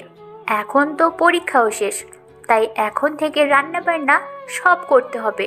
বউ বউয়ের মতো মন দিয়ে সংসার করবে, ব্যাস। প্রিয়তা রান্না মোটামুটি পারে, তবে অতটা পারদর্শী নয়। ওর মনে ওকে দিয়ে এই বছর কাজ করিয়েছে ঠিক, তবে রান্না করেনি কখনো প্রিয়তা। হাতে হাতে এটা সেটা এগিয়ে দিয়েছে শুধু। কিন্তু আজ এত মানুষের রান্না একটু নার্ভাস প্রিয়তা। সালেহা বেগমের প্রেশার বেড়ে আছে, তাই তিনি রুমে আছে, এসব তিনি জানে না। আর সুফিয়া বেগম আর আয়না আসতে পারবে না, এটা আম্বিয়া মির্জার বারণ। আর কাজের লোকগুলো যে যার মতো কাজ করছে, তারা কেউ যেন প্রিয়তাকে সাহায্য না করে, এটাও বলেছে। প্রিয়তা হাবিজাবি ভাবতে ভাবতে চুলা হতে চিংড়ির তরকারিটা নামিয়ে রাখে। ভাতের জন্য পানি বসিয়ে ক্যাবিনেট খুলে সেখান থেকে চায়ের পাতা নামিয়ে পেছন ফিরতেই কাজের মেয়ে এসে বলে গেল সাদনান এসেছে আর প্রিয়তাকে রুমে যেতে বলেছে। প্রিয়তা শুনল না, ও ভাবছে রান্নাটা করেই একেবারে রুমে যাব, তাই কফি করে কাজের মেয়ের হাতে দিয়ে পাঠিয়ে দিল। আম্বিয়া মির্জা তখনও সোফায় বসে। প্রিয়তা কফি করে দিয়ে আবারও নিজের কাজে মনোযোগ দেয়, কিন্তু সেটা আর স্থায়ী হয় না। লিভিং রুমে ঝনঝন শব্দ তুলে কিছু ভাঙার আওয়াজ হলো। প্রিয়তা তৎক্ষণাৎ হাতের কাজ ফেলে তড়িঘড়ি করে রান্নাঘর ছেড়ে বেরিয়ে আসতে সাদনানকে দেখতে পেল। আর একটু আগে সাদা রঙের কফি করে দেওয়া মগটা টুকরো টুকরো হয়ে চারদিকে ছড়িয়ে ছিটিয়ে নিচে পড়ে আছে। প্রিয়তার বুঝতে সময় লাগলো না সাদনান রেগে গিয়েছে। আয়না, সালেহা বেগম, সারা সহ সবাই উপস্থিত এখানে। আম্বিয়া মির্জা তখন প্রিয়তার দিকে চোখ কটমট করে তাকিয়ে আছে। প্রিয়তা ভয়ে ভয়ে সাদনানের দিকে তাকাতে সাদনান ঝড়ের বেগে এসে প্রিয়তার হাত শক্ত করে চেপে ধরে টেনে দাদির সামনে দাঁড়ালো। গম্ভীর কণ্ঠে বলে উঠল, বউ হয় আমার, কাজের মেয়ে নয়। দ্বিতীয়বার ওকে দিয়ে কাজ করাবে না। এত কাজের লোক দিয়ে কি হবে যদি আমার বউকে সবার জন্য রান্না করতে হয়। কথা শেষে সাদনান অপেক্ষা করে না, বউকে টেনে নিয়ে নিচের রুমের উদ্দেশ্যে হাঁটা ধরে। প্রিয়তা স্তব্ধ। সাদনান মিটিং শেষে পার্টি অফিস গিয়েছিল, কাল নমিনেশন দেবে, সেটা নিয়ে দলের ছেলেদের সাথে কথা বলতে গিয়েছিল। কিন্তু বাড়ি থেকে আয়নার ফোন হতে কল পেয়ে একটু ভ্রু কুঁচকে আসে। কোনো সমস্যা হয়েছে ভেবে ফোন রিসিভ করতে ওপাশ হতে সারা ফোন কানে বলেছিল, দাদি প্রিয়তাকে আজ সবার রান্না করতে দিয়েছে। ব্যাস এতটুকুই। সাদনান তড়িৎ গতিতে ফোন কেটে দিয়ে রাহানকে ওই দিকটা সামলাতে বলে তড়িঘড়ি করে বাড়ি চলে এসেছে। বারণ করেছিলাম না রান্নাঘরে না যাওয়ার জন্য? সাদনানের এমন ক্ষিপ্ত কণ্ঠে প্রশ্নে প্রিয়তা ভয়ে আরো এক দফা ভয়ে গুটিয়ে গেল। নুইয়ে রাখা মাথাটা আরো নুইয়ে নিল, অতঃপর মিনমিন করে বলল, এখন তো পরীক্ষা শেষ, তাছাড়া আমি তখন বউ এ বাড়ির। পরীক্ষা শেষ, আমি যেতে বলেছি? সাদনান শক্ত কণ্ঠে জিজ্ঞেস করে। প্রিয়তা এবার মাথা তুলে তাকালো সামনে সৌর রঙের পাঞ্জাবি পরিহিত সুদর্শন পুরুষটার দিকে। মুখে ক্লান্তির ছাপ স্পষ্ট, চুল অগোছালো, দেখেই বোঝা যাচ্ছে সারাদিন বেশ ধকল গিয়েছে মানুষটার উপর দিয়ে। সাদনান প্রিয়তার দিকে তাকিয়ে আছে। রাগ তার পড়ে গিয়েছে, তবে আজ একটু শক্ত কথা বলতেই হবে। পরীক্ষা চলাকালীনও প্রিয়তা টুকটাক কাজ করেছে, সাদনান দেখেছে সেটা, কিন্তু তাতে কোনো সমস্যা ছিল না। কিন্তু সমস্যা হলো দাদি। সাদনান চোখে তেমন কিছু পড়েনি, কিন্তু সে শুনেছে সারার নিকট হতে দাদি প্রিয়তার পড়ালেখা নিয়ে ঝামেলা করেছে, সাথে ওকে দিয়ে কাজটাও করায়। বউ তার ভীষণ ছোট, তাই সে বউকে না হয় তাই একটু বেশি যত্ন করে, এতেও তার দাদির সমস্যা। এটাও নিয়ে নাকি সেদিন প্রিয়তাকে অনেক কথা শুনিয়েছে। এটাও প্রিয়তা বলেনি, সারা বলেছে। প্রিয়তা কোনো কথা সাদনানকে জানায় না, কিন্তু সাদনান সে তো এসব জানা কোনো ব্যাপার না। সাদনানের ভাবনার মাঝে প্রিয়তা মিনমিন করে উত্তর দেয়, না। এই আমি না করি নাই, তাহলে কেন গিয়েছ? বউ আমি এ বাড়ির। সময় চলে গিয়েছে, সারা জীবন পড়ে আছে। তাছাড়া মা, ছোট মা রান্নাঘরে করলে সাথে কাজের লোক সাহায্য করে, তো তোমার সময় উল্টো কেন? আমাকে তো প্রিয়তা হঠাৎ থেমে গেল। সে চায় না কোনো ঝামেলা হোক, তাই কথা ঘুরাতে শান্ত হয়ে সাদনানের বাম গালে নিজের ডান হাতটা রেখে ধীর কণ্ঠে বলল, আচ্ছা আর কাজ করবো না, মন দিয়ে পড়বো, আর যদি কাজ করি তো কাজের লোকের সাহায্য নিব। সাদনান শুনল, কিন্তু মনে হয় না আমলে নিয়েছে। সে প্রিয়তার হাতটা গাল থেকে নামিয়ে ওয়াশরুমে যেতে যেতে বলল। কথা শেষে সাদনান পাঞ্জাবি এক টানে খুলে সেটা সোফায় ছুঁড়ে ফেলে চলে গেল। প্রিয়তা গুটি গুটি পায়ে এগিয়ে গিয়ে সোফা হতে পাঞ্জাবিটা তুলে সেটা নাকের সামনে ধরে লম্বা একটা শ্বাস টেনে নিল। গামের গন্ধ নেই, তবে পারফিউমের আর সাদনানের শরীরের গন্ধটা প্রিয়তার নিকট বেশ লাগে। সে এটা সব সময় করে, তবে সেটা সাদনানের অগোচরে। কিন্তু আজ হয়তো আর সেটা লুকায়িত রইল না। সাদনান খট করে আবারও ওয়াশরুমের দরজা খোলে। তখন বেরিয়ে এলে সে টাওয়াল নেয়নি, কিন্তু এখানে এসে এরকম একটা দৃশ্য দেখবে সে ভাবতেও পারেনি। প্রিয়তা চোখ বন্ধ করেছিল। হঠাৎ আওয়াজ পেয়ে সে চোখ খুলে সামনে সাদনানকে দাঁড়িয়ে থাকতে দেখে চোর ধরা পড়ে যাওয়ার মতো করে মাথায় নুয়ে কাচুমাচু ভঙ্গিতে মিনমিন করে সাফাই গাওয়ার মতো করে বলল, দেখছিলাম ধুতে হবে নাকি? জিজ্ঞেস করিনি। সাদনানের নির্লিপ্ত জবাব। অতঃপর সে এগিয়ে গিয়ে ব্যালকনি হতে তাওয়াল নিয়ে পুনরায় ওয়াশরুমে চলে গেল। প্রিয়তা মুখ ভেঙচি কেটে বিড়বিড় করে বলে ওঠে, আসার আর সময় পাইনি, এক্ষুনি আসতে হলো। রাহানকে সাদনান আজ সোজা মির্জা বাড়িতে আসতে বলেছে। তার কারণ রাহান ভীষণ ঘুম কাতুরে। এ ছেলে যদি আজ নিজের বাড়ি যায় তাহলে কাল 10টার আগে ঘুম থেকে উঠতে পারবে না। কিন্তু কাল সকাল সকাল নির্বাচন কমিশন অফিস যেতে হবে, আর সাদনান এর বাম হাত রাহান। সে সুবাদে রাহানকে সাদনানের সাথে থাকা জরুরি। কিন্তু এই ছেলে আজ বাসায় গেলে আর কাল সকালে ঘুম থেকে উঠতে পারবে না। তাই সাদনান রাহানকে ফোন করে আজ মির্জা বাড়ি আসার জন্য বলেছে। সারা সোফায় বসে টিভি দেখছিল, সাথে সুফিয়া বেগমও আছে। আয়না শাশুড়ির রুমে। আম্বিয়া মির্জা সেই যে রুমে গিয়েছে আর বের হয়নি। এর মধ্যে রাত 8টার মতো বাজে। পুরুষ কেউ এখনো বাড়ি আসেনি। আর সবাই বাড়ি এলে যে আজ এক দফা করবে আম্বিয়া মির্জা, এতে কোনো সন্দেহ নেই। কিন্তু সাদনানের সামনে টিকতে পারলে হয়, কারণ দোষটা সম্পূর্ণ ওনার। এই বাড়ির বউ শুধু রান্না করে আর সব কাজের লোক হাতে হাতে এগিয়ে দেয়। সেখানে আজ তিনি প্রিয়তাকে দিয়ে সব করিয়েছে, যদিও আগে ততটা কাজ করাতে বলেনি এই যা। তবে আজ একটু বেশি করেছে, অবশ্য একটু নয়, অনেকটা বলা চলে। সামনে টিভি চলছে ঠিক, কিন্তু সারার সেদিকে কোনো ধ্যান নেই। সে তো আনমনে কিছু ভেবে চলেছে, আর ওর ভাবনার মাঝে কখন সুফিয়া বেগম চলে গিয়েছে সে টেরও পায়নি। প্রিয়তাকে সাদনান নিয়ে যাওয়ার পর বাকিটা আয়না সুফিয়া বেগম মিলে করেছে, আর সাথে তো কাজের 2জন লোক আছেই। সারা আনমনে টিভির রিমোট হাতে নিয়ে বসেছিল। এরই মধ্যে হঠাৎ বাড়ির কলিং বেলটা সশব্দে বেজে ওঠে। সারা ভাবে হয়তো দাদা সহ বাবা ছোট বাবাই এসেছে, তাই রিমোট রেখে তড়িঘড়ি করে দরজা খোলে। কিন্তু বাড়ির কেউ আসেনি, এসেছে রাহান।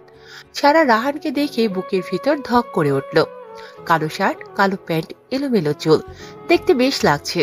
রাহান এক পলক সারার দিকে তাকিয়ে বুকের কাছের একটা বোতাম খুলতে খুলতে ক্লান্ত ভরা কণ্ঠে বলল, একটু পানি দিবে? সারার ভীষণ মায়া হলো। রাহান কথা শেষে সোফায় ধপ করে বসে গেল। সারা ডাইনিং টেবিলে রাখা জগ হতে 8 গ্লাস পানি নিল। তারপর ফ্রিজ খুলে সেখান থেকে বোতল হতে ঠান্ডা পানি মিশিয়ে রাহানকে দিল। রাহান এক পলক তাকিয়ে গ্লাসটা হাতে নিয়ে সবটা পানি ঢকঢক করে খেয়ে নিল। অতঃপর সামনে থাকা সেন্টার টেবিলে গ্লাসটা রেখে আবারও গা এলিয়ে দিল সোফায়। ইস, এখন যদি সারা ওর বউ হতো তখন কি এভাবে বসে থাকা লাগতো? মোটেও না, নিশ্চয়ই সারাকে জড়িয়ে ধরে রাখতো।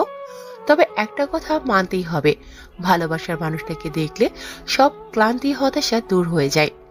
এই যে সারাকে দেখে রাহানের এখন কেমন একটা ভালো লাগছে। সারাদিন এত এত দৌড়াদৌড়ির কাজ এখানে সেখানে দৌড়াতে হয়, কিন্তু এখন এই ছোট্ট মুখটা দেখার পরে মনে হচ্ছে এসব কিছুই না। কেমন একটা প্রশান্তি লাগছে। রাহান চোখ বন্ধ করে জোরে জোরে শ্বাস ফেলে কয়েকবার। সারা রাহানকে এভাবে দেখে ভাবলো হয়তো বেশি কাজ করেছে। অবশ্য কাজ বলা চলে না, রাজনীতি মানে সারাদিন বাহিরে রোদে দৌড়াদৌড়ি করা। সারা চুপচাপ দাঁড়িয়ে আছে, কি বলবে বুঝতে পারছে না। রাহানও তাকিয়ে আছে ওর দিকে। সারা আমতা আমতা করে। শেষমেশ কি বলবে বুঝতে না পেরে জিজ্ঞেস করে, আপনার কি শরীর বেশি খারাপ লাগছে? সারা প্রশ্নে রাহান মনে মনে হাসল। কেমন একটা শান্তি অনুভব হলো মনের ভেতর। তবে মুখের গম্ভীর ভাব এনে জানালো, সারাদিন লাগছিল, এখন সব ঠিক আছে। মানে? সারা ফ্রুকুসকে জিজ্ঞেস করে। রাহান খুব স্বাভাবিকভাবে জবাব দেয়। মানে সারাদিন খারাপ লাগছিল, এখন সব ঠিক আছে। সারা কুসকানো ভ্রুজোড়া শীতল হলো। এরই মধ্যে সুফিয়া বেগম এসে রাহানকে ফ্রেশ হতে বলে। রাহান সবার দিকে এক পলক তাকিয়ে গেস্ট রুমের উদ্দেশ্যে চলে গেল। সারাও চলে গেল। 8:30 বাজতেই সবাই চলে আসার সময় হয়েছে, তাই সুফিয়া বেগম কাজের লোক নিয়ে খাবার দাবার গুছিয়ে নিতে লাগলো। রাতে খাবার শেষে সাদনান রুমে চলে আসে। মিনিট 10 পর প্রিয়তাও কফি হাতে রুমে আসে। সাদনান তখন ল্যাপটপ কোলে রেখে সোফায় বসে কাজ করছে। প্রিয়তা কফির মগটা সাদনানের সামনে সেন্টার টেবিলে রেখে দেয়। সাদনান এক পলক তাকিয়ে মুচকি হেসে কফির মগটা হাতে তুলে সেটাই চুমুক বসায়। প্রিয়তা তখনও দাঁড়িয়ে আছে সেভাবেই। সাদনান বুঝতে পারে বউয়ের মন খারাপ, যদিও তেমন কিছু হয়নি। দাদি প্রিয়তার সাথে কথা বলে না, এমনকি খাবার টেবিলেও বা আজম মির্জা, জাফর মির্জা কারোর সঙ্গে সন্ধ্যার বিষয়ে কথা বলেনি। তার হঠাৎ চুপ করে যাওয়ার কারণ প্রিয়তা বুঝতে পারেনি, কিন্তু সাদনানের এসব নিয়ে কোনো ভাবান্তর ঘটেনি। সে স্বাভাবিক যেন সন্ধ্যা কথা সে ভুলে গিয়েছে বা এমন কিছু হয়নি। তার কারণটা জানার জন্য প্রিয়তা দাঁড়িয়ে আছে। সাদনান বুঝতে পেরে একটু অন্যমনস্ক হয়ে সন্ধ্যা দাদির সাথে বলা কিছু কথা মনে পড়ে। দাদির তার এমন নয়, সে জানে, আর হঠাৎ পরিবর্তনটার মানে বুঝতে পারেনি। তিনি আগের দিনের মানুষ, সেই সুবাদে ওনার ভাষ্যমতে বউ স্বামীর সংসার সামলাবে, সে কেন বাড়ির বাহিরে রং ঢং করে ঘুরে বেড়াবে? সাদনানের কানে আগেও এই কথাগুলো এসেছে, দাদি প্রিয়তাকে বলেছে, কিন্তু সে এসব সূত্র ধরে কিছু বলেনি। কিন্তু দাদি আজ নিজেও সাদনানের সাথে এসব নিয়ে কথা তুলেছে। সাদনান কিছু বলেনি, চুপ করে দাদির অভিযোগ শুনেছে। সর্বশেষ তার একটাই প্রশ্ন ছিল, প্রিয়তার জায়গায় যদি সারা বা মাইশা হতো তবে কি তিনি এমন করত? আম্বিয়া মির্জা তখন নিশ্চুপ ছিলেন। সত্যিই তো, কিন্তু তিনি উত্তর দেয়নি, শুধু জবাবে বলেছে তিনি মানিয়ে নিতে চেষ্টা করবে। দাদি আজ কথা বলেনি। প্রিয়তার কথায় সাদনান ভাবনা থেকে বেরিয়ে আসে।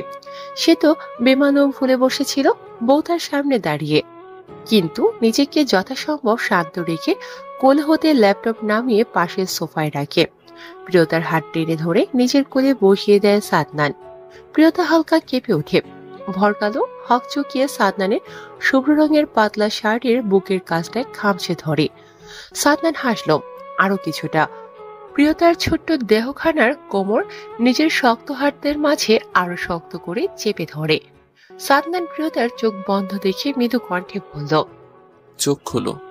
প্রিয়তা তাড়াতাড়ি মাথা ঝাঁকিয়ে মিনমিন করে জানালো, আপনি অন্যদিকে তাকান। 5 মাসের বেশি সময় হতে চলে, এখনো এমনটা মোটেও আশানুরূপ আচরণ নয় মিসেস সাদনান। সাদনানের এমন গম্ভীর কণ্ঠের বাণী প্রিয়তার তৎক্ষণাৎ চোখ তুলে সাদনানের চাপদারি ভর্তি সুন্দর সুশ্রী মুখপানে তাকালো। আর অমনি প্রিয়তার বুকের ভিতর ধক করে উঠল। এত সুন্দর হতে কে বলেছে এই লোককে? যা পরে এতেই ভীষণ সুন্দর লাগে। প্রিয়তা আনমনে সাদনানের কপালে পড়ে থাকা এলোমেলো চুলগুলো নিজের হাতের সাহায্যে ঠেলে পিছনে দিয়ে দেয়। সাদনান আচমকাই প্রিয়তার হাতটা ধরে ফেলে। প্রিয়তা আবার মাথায় নুইয়ে নিল। সাদনান প্রিয়তার হাতটা নিজের গালে রাখে। এই হাত দুটো দিয়ে শুধু আমাকে ভালোবাসা হবে, মনে থাকবে? আপনার কাজ ঠিকমতো হলেই তো হলো। সংসার করার জন্য সারা জীবন পড়ে আছে, বিশেষ করে আমি যতক্ষণ পর্যন্ত বাসায় থাকবো ততক্ষণ আমার সামনে থাকবে। তার মানে এটা নয় আমি না থাকলে তুমি একা সব কাজ করবে। প্রিয়তা কিছু বলে না, শুধু আগের ন্যায় মাথা ঝাঁকিয়ে উত্তর দেয়, যার মানে আচ্ছা। সাদনানের মন ভরে না, বইয়ের এমন মাথা নুইয়ে বসে থাকায় মুখটা ঠিক স্পষ্ট নয়। সাদনান প্রিয়তার মুখটা 2 হাতের আঁচলে নিয়ে কতক্ষণ তাকিয়ে থাকে, ঠিক এতেও যেন মন ভরে না। আরো কিছু হলে ভালো হয়, ভাবে না সাদনান আর কিছু। মুহূর্তের মাঝে বউয়ের অস্ত্রঝোড়া নিজের অস্ত্র দিয়ে চেপে ধরে ভালোবাসা দিতে থাকে। প্রিয়তার সাথে তাল মেলায়, সাথে সাদনানের হাতের অবাধ্য স্পর্শ তো আছে, যা বড্ড জ্বালাচ্ছে প্রিয়তাকে। সাদনান অনেকটা সময় নিয়ে প্রিয়তাকে ছেড়ে দিয়ে নিজের বৃদ্ধাঙ্গুল দ্বারা প্রিয়তার ঠোঁট মুছে দেয়। প্রিয়তা ছাড়া পেয়ে যেন হাঁপ ছেড়ে বাঁচল।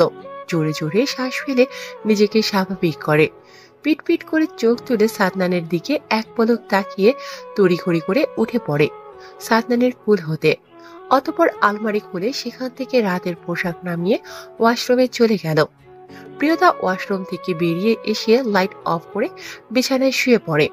সারাদিন মোটামুটি ভালোই খাটাখাটুনি হয়েছে, তাই বিছানায় শোয়া মাত্রই নিদ্রা ভর করে। সাদনান বেশ অনেকটা সময় পর নিজের সব কাজ শেষে ওয়াশরুমে গিয়ে ফ্রেশ হয়ে এসে শুয়ে বউকে টেনে নিজের বুকের উপর এনে শক্ত করে জড়িয়ে ধরে। প্রিয়তাও ঘুমের ঘরে সাদনানের বুকের মাঝে বিড়াল সানার মেয়ের গুটিয়ে গেল। সাদনান হাসলো, যেই হাসিতে কোনো বিষাদ নেই, আছে শুধু সুখ। ভোট প্রচারণা চলছে, সেই সাথে চলছে সাদনানের ব্যস্ততা। আর 3 দিন পর ভোট, তাই ভীষণ গরম এলাকা।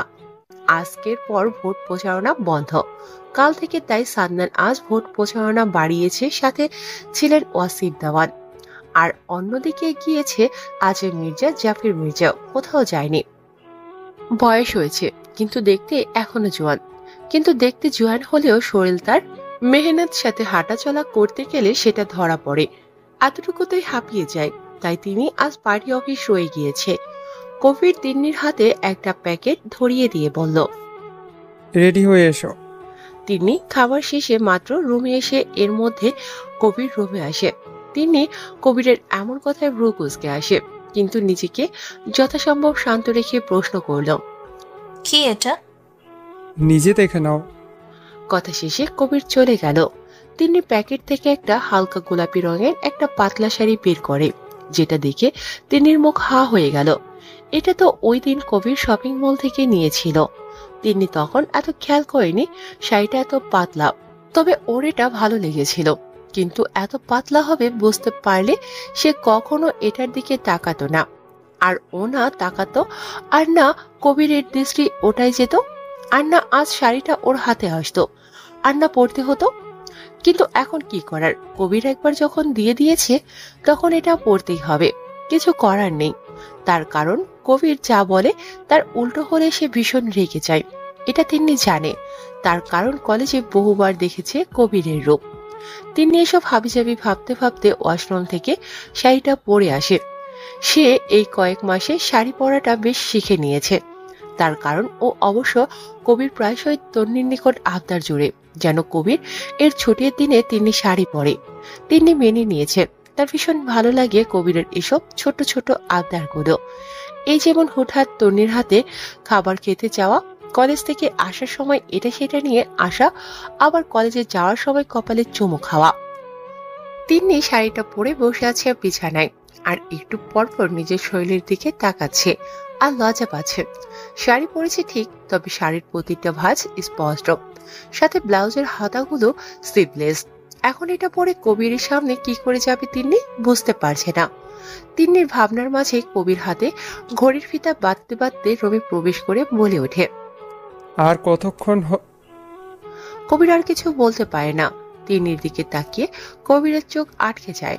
তিনি বেশি সাজেনি, খোলা চুল, চোখে হালকা কাজল, আর ঠোঁটে হালকা গোলাপি রঙের লিপস্টিক, কানে একজোড়া ইয়াররিং, গলায় ছোট্ট একটা লকেট, যেগুলো কবির বিয়ের দিন দুপুরে তিন্নিকে নিজে হাতে পরিয়ে দিয়েছিল। এই রূপ কবিরকে জ্বালিয়ে দিতে সক্ষম। এটা কি সামনে বসা রমণী জানে? জানবে কি করে, কখনো বলা হয়নি যে। তিন্নিকে দেখে কবির মনে মনে বলে, আচ্ছা, মেয়েটা এতটা মায়াবী আগে তো কখনো চোখে পড়েনি। নাকি ভালোবাসার মানুষটা যেমনই হোক, ভালোবাসার মানুষটার কাছে সবচাইতে বেশি সুন্দর। এদিকে তিন্নি লজ্জায় গুটিয়ে আছে। সে চুপ করে মাথা নুইয়ে দৃষ্টি মেঝেতে ফেলে রেখেছে। কবির হাসলো, একটু এগিয়ে গিয়ে তিন্নির ডান হাতটা ধরতেই তিন্নি কেঁপে উঠল। মাথা তুলে কবিরের দিকে একবার তাকিয়ে আবারও মাথায় নুইয়ে নিল। মিসেস খান আমাকে মারার প্ল্যান করছে বুঝি? তিন্নি কবিরের কথার মানে বুঝতে পারে ছোট নয় ও, তাই তো আরো কিছু না গুটিয়ে যেতে চাইল।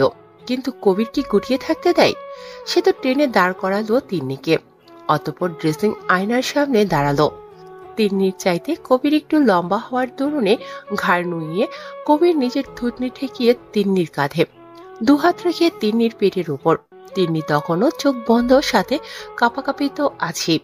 কবির তিন্নির অবস্থা বুঝতে পারে, তাই তিন্নিকে স্বাভাবিক করতে ঠোঁট টিপে হেসে বলল, এক্ষুনি কিছু করছি না, তাই এত কাঁপাকাঁপির কিছু নেই। কথা শেষে কবির তিন্নিকে ছেড়ে দিয়ে হো হো করে হেসে দিল। অতঃপর ড্রেসিং টেবিলের ওপর থেকে একজোড়া চুড়ি তিন্নির হাতে পরিয়ে দেয়। তিন্নি একটু স্বাভাবিক হয়। চুড়িগুলো কবির দিয়েছে, কিন্তু তিন্নি পরেনি এগুলো। সবসময় নর্মাল চুড়ি পরে থাকে, কারণ কবির যেগুলো দিয়েছে সেগুলো গোল্ড, আর তিন্নি খুব সাধারণভাবে চলাফেরা করতে পছন্দ করে, আর তাই এগুলো ওর কাছে বিলাসিতা লাগে।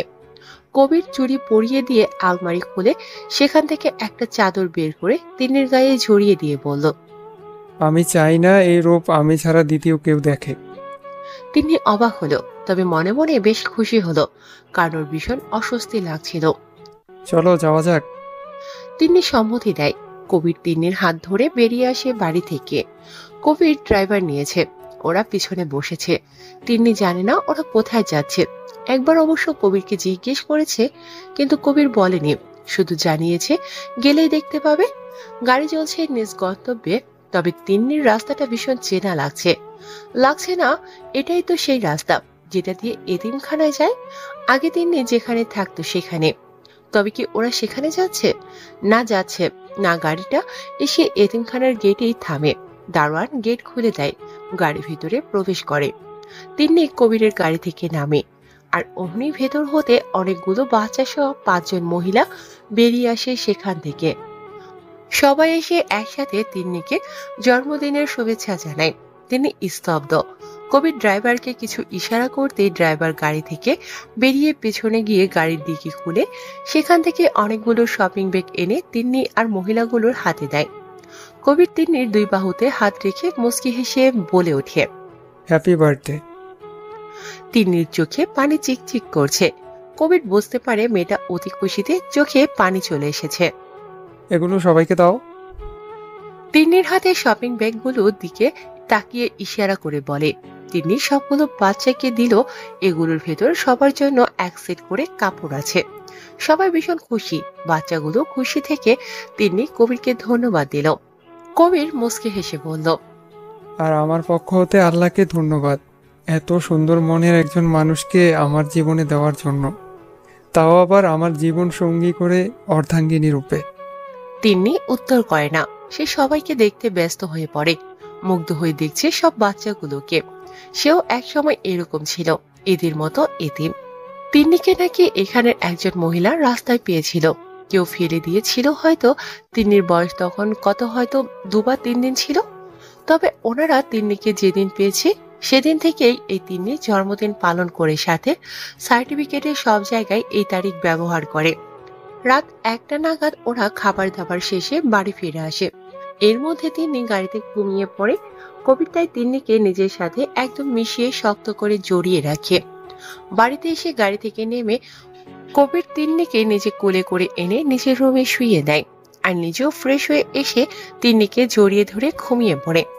সকাল থেকে মির্জাবাড়ি শুনশান নীরবতা, কেমন থমথমে পুরো পরিবেশ। আজ নির্বাচন। কবির তিন্নি আজ মির্জাবাড়ি এসেছে। মূলত কবির আর কালাম খান ভোটের কেন্দ্রে চলে যাবে, তাই কবির তিন্নিকে এখানে রেখে যাবে। সাদনান সেই সকালে বেরিয়ে গেছে। বাড়িতে কোনো পুরুষ লোক নেই। কবির ও তিন্নিকে দিয়ে তড়িঘড়ি করে চলে গেল। কেন্দ্রে কিছু ঝামেলা হয়েছে।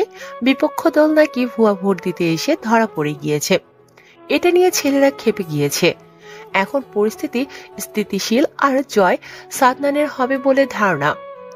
এখন বাকিটা ভোট গণনার পর বোঝা যাবে। মির্জাবাড়ির সারা প্রিয়তা মাইশাবাদে সবাই গিয়েছে ভোট দিতে। সবাই 12টার দিকে দিয়ে চলে এসেছে। এখন বিকেল হয়ে গিয়েছে।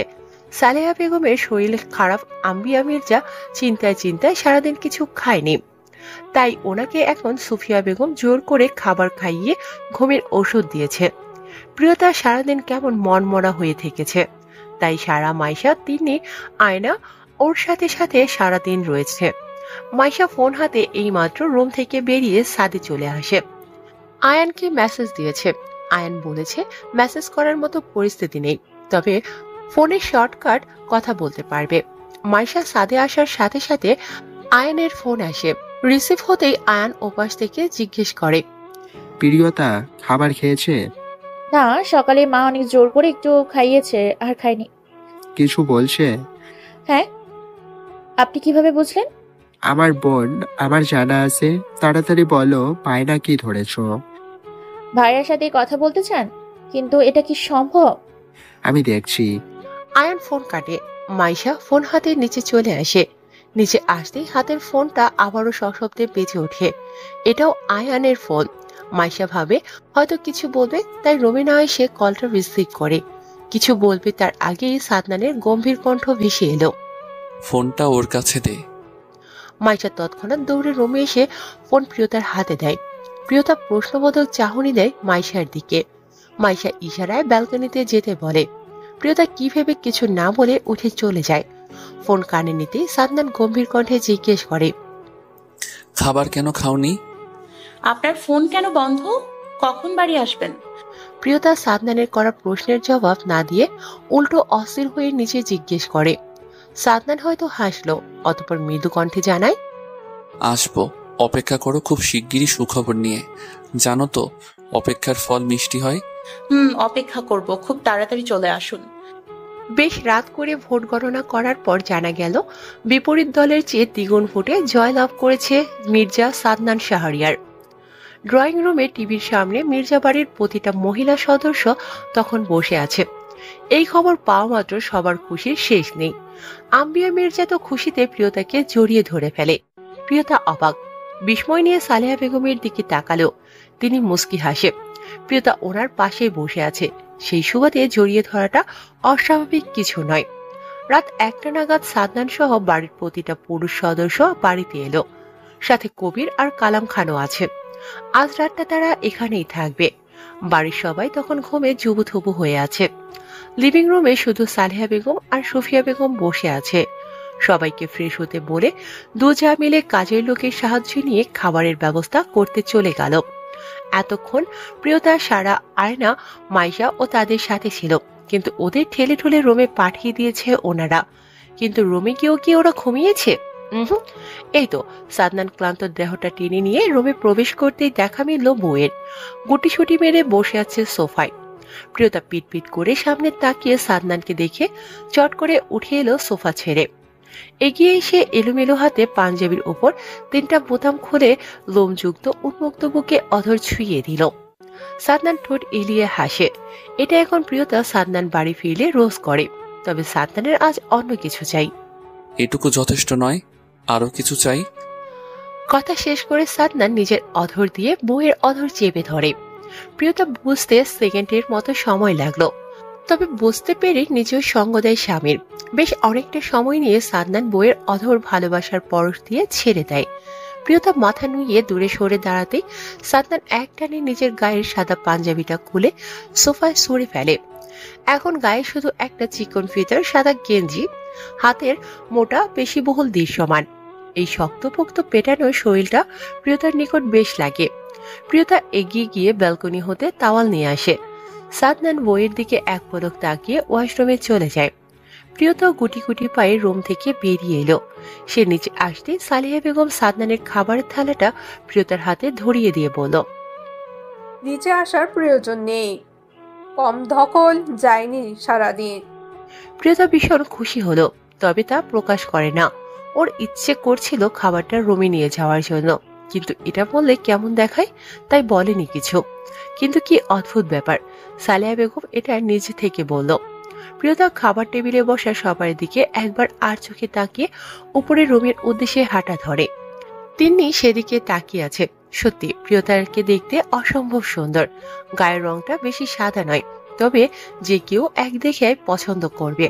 এই 17 বছর বয়সে যেই মেয়ে এতটা সুন্দর, সেই মেয়ে একজন প্রাপ্তবয়স্ক নারী হলে কেমন লাগবে? তিন্নি কবিরের দিকে তাকায়। কবির একমনে খাবার খেয়ে যাচ্ছে। কবিরের পাশেই তিন্নি দাঁড়িয়ে আছে। কবির ওকে সব বলেছে। তিন্নির কষ্ট হয়নি, বরং খুশি হয়েছে যে কবির তাকে সব সত্যি বলেছে, ঠকাতে চায়নি। একটা সম্পর্কে বিশ্বাস থাকা জরুরি, আর কবির সেটাই রক্ষার্থে তার সব অতীত বলে দিয়েছে, যাতে পরবর্তীতে তিনি এসব জানলে ওর কখনো খারাপ না লাগে। মনে যেন না হয় কবির তাকে ঠকিয়েছে, যে অন্য কাউকে মনে রেখে ওকে ভালোবাসার অভিনয় করেছে, মনের বিরুদ্ধে সংসার করেছে। যদিও এখন কবিরের মনে তেমন কিছু নেই, আর এমনিতেও এইসবের কোনো ভিত্তি নেই, তবুও মনটা তো একবার না একবার সেই নিষিদ্ধ জিনিসটা বড্ড নিজের করে পাওয়ার জন্য উথালা ছিল।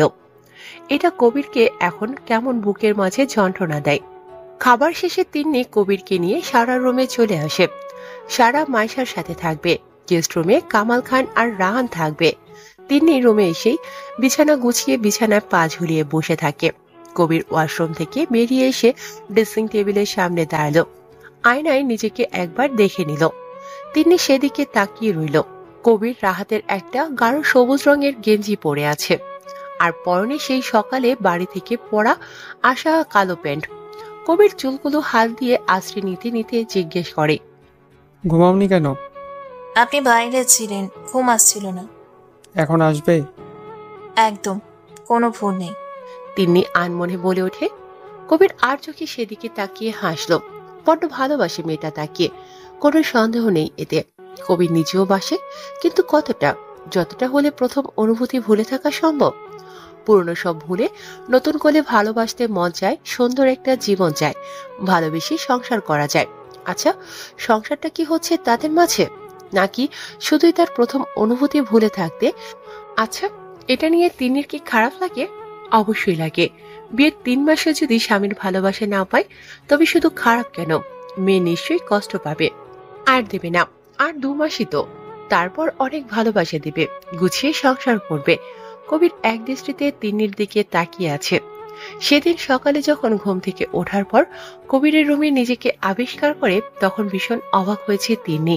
সাথে ভেবেছে ঘুমের ঘরে হয়তো এসে পড়েছে, কিন্তু কবির যখন বলেছিল সে নিজেই এনেছে আর আজ থেকে এই রুমে থাকবে, তখন তিন্নি আরো অবাক হয়েছে। কারণ এর আগে কবির প্রিয়তাকে নিয়ে তার মনের ভেতর একসময় তৈরি হওয়া অনুভূতিগুলো বলেছিল। তিন্নির ভাবনার মাঝে কবির এসে তিন্নিকে ঝট করে কুলি তুলে নেয়। তিন্নি আকস্মিক ঘটনায় চমকে ওঠে, তড়িঘড়ি করে কবিরের বুকের কাছে খামছে ধরে। কবিরও ভ্রু কুঁচকে নেয়। তিন্নির হাতের নখ ছোট, কিন্তু যা আছে এতেই বেশ বিঁধে যায়। কবির কুচকানো ভ্রুজোড়া সোজা করে চোখে দুষ্টু হেসে বলে ওঠে, এখনই এই অবস্থা, সম্পূর্ণ সব হলে আমাকে সামলাবে কি করে? তিন্নি লজ্জায় আরো এক দফা গুটিয়ে গেল। নিজের লজ্জারাঙা মুখ লুকায় কবিরের বুকে। কবির ততক্ষণে সারা রুমের সাথে লাগানো ছোট্ট ব্যালকনিটায় এসে পড়ে। মেঝেতে থাকা কার্পেটের উপর নিচে বসে তিন্নিকেও নিজের কোলে বসায়। তিন্নির জামার উপর দিয়ে নিজের 2 হাত শক্ত করে চেপে ধরে। তিন্নি হালকা কেঁপে উঠল। কবির তিন্নির কাঁধে নিজের থুতনি ঠেকিয়ে ফিসফিস করে বলল, রাত শেষ হয়ে যাবে, আর এই শেষ রাতে আমরা চন্দ্রবিলাস করব। কথা শেষে কবির তিন্নির কানে নিজের ঠোঁট ছুঁয়ে দেয়। অতঃপর দুজনেই দূর আকাশে জলজল করতে থাকা চাঁদটার দিকে তাকিয়ে থাকে। মাইশা ফোনে কথা বলছে আয়নের সঙ্গে। সারাকেও পরীক্ষার পর ফোন দেওয়া হয়েছে। সে ফোনটার দিকে এক দৃষ্টিতে তাকিয়ে আছে। মূলত রাহানের আইডিতে একটু আগে নিজের আগের প্রোফাইলটা চেঞ্জ করেছে রাহান। সেখানে অনেকগুলো রিয়েক্ট আর শখানেক কমেন্ট, এর মধ্যে বেশিরভাগ মেয়ে। সারার এসব দেখে ভীষণ কষ্ট হচ্ছে।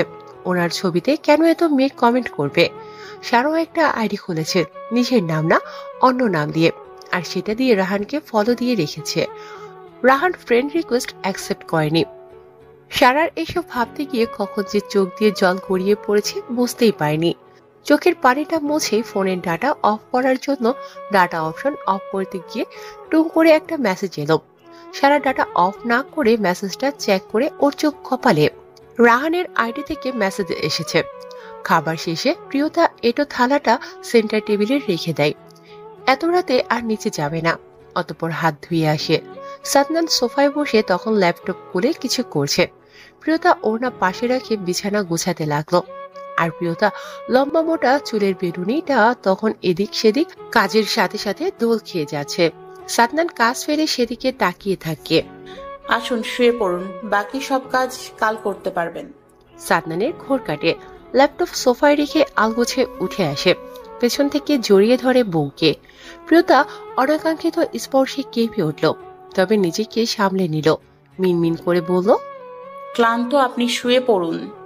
সাদনান শোনে না। প্রিয়তার উন্মুক্ত পেটে নিজের হাত চেপে বুকের সাথে আরো শক্ত করে জড়িয়ে ধরে। কাঁধে ঠোঁট ছুঁয়ে ফিসফিস করে বলল, আমার সব ক্লান্তি তোমার এই মুখ দেখলে দূর হয়ে যায়। তোমার এই ছোট্ট ছোট্ট হাতের স্পর্শ আমাকে হাজার অশান্তির মাঝে শান্তি দেয়। আমার মনে হাজার উতাল পাতাল শান্ত করে দিতে তোমার এই মিষ্টি কণ্ঠ যথেষ্ট আমার জান। 2 মিনিটের মধ্যে সাথে এসো। মেসেজটা পড়ে সারা আরো এক দফা অবাক হলো। মানে এটা কিভাবে সম্ভব? এই আইডির কথা একমাত্র মাইশা জানে, আর কেউ না। কারণ আইডিটা মাইশা নিজে খুলে দিয়েছে। সেখানে রাহানের এমন কথায় স্পষ্ট যে রাহান সারার আইডি এটা জানে। সবাই ভালো থাকুন।